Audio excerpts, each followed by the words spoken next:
Victime de guerre de Teke et de Yaka dans la province de Maïndomé.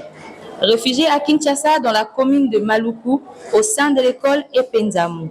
Père, mère et enfants sans abri, vivant dans des conditions invivables, dormant sur le carton, ils ont des difficultés d'eau, d'électricité et autres.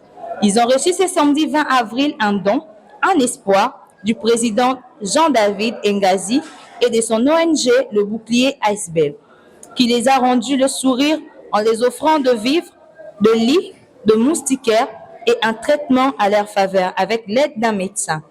Et aussi la construction d'un nouveau forage à panneaux solaires. Et il a aussi donné une formation d'entrepreneuriat aux femmes pour leur indépendance. Suivant à l'image l'intégralité de cet événement ainsi que quelques autres intervenants de l'ASBEL.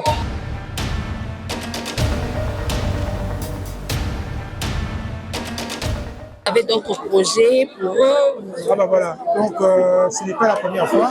Donc si on est là, si c'est la énième fois, ça veut tout simplement dire, c'est vraiment notre vocation, l'entraide, être solidaire avec les personnes, intervenir aux besoins et également assurer le bien-être.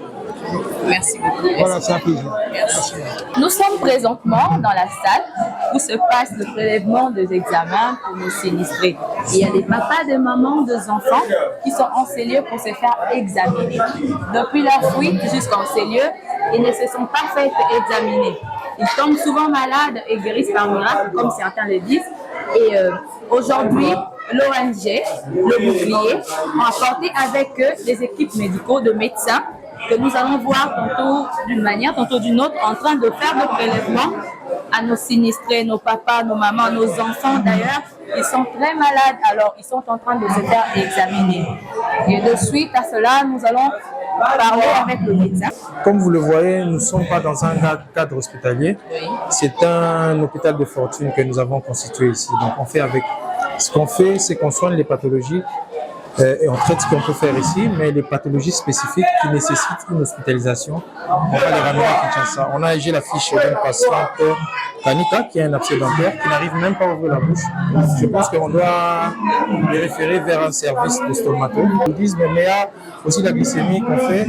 On dose aussi l'hématocrite et l'hémoglobine parce que vous savez, la fièvre chez un enfant, ça peut entraîner une anémie. Donc on doit gérer l'anémie. Ça, on le gère ici. Nous venons là de parler avec le docteur qui nous a explicité comment est-ce que les opérations ou les examens s'est passé à l'intérieur.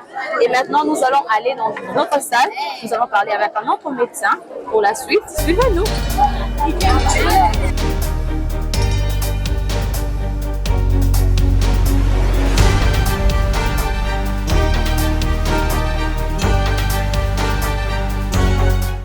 Sur le paludisme, c'est ce que nous sommes en train de raconter sur nos examens. Et vous pensez finir ce travail seulement aujourd'hui? Non, non, non, il y a plein de monde. Je ne crois pas. Je ne crois pas. Merci. Vraiment, Moussala a salé les Moussala Malam. Akoba Moussala Ngo, Atana Bisopa Matena, Bamususo, Bazole, vraiment. Asala Moussala Oya, Salinzamba, Pambolaye, Abatelaye, le Soussou, l'équipe Mobima, Baxé, Nicolas, Nicolaye. Comme Bamususo Bazana Bozuma Bazoko Roshungate. Le collègue a soumis Bisso a vraiment te passer merci. Et pas le bouclier, Naye Moko, patrouille le bouclier. Papa Jean, vraiment, Nzama Baxé, Nicolas, te passer merci pour Moussala Salo. Nous sommes arrivés à la fin de notre événement. Nous vous disons à bientôt.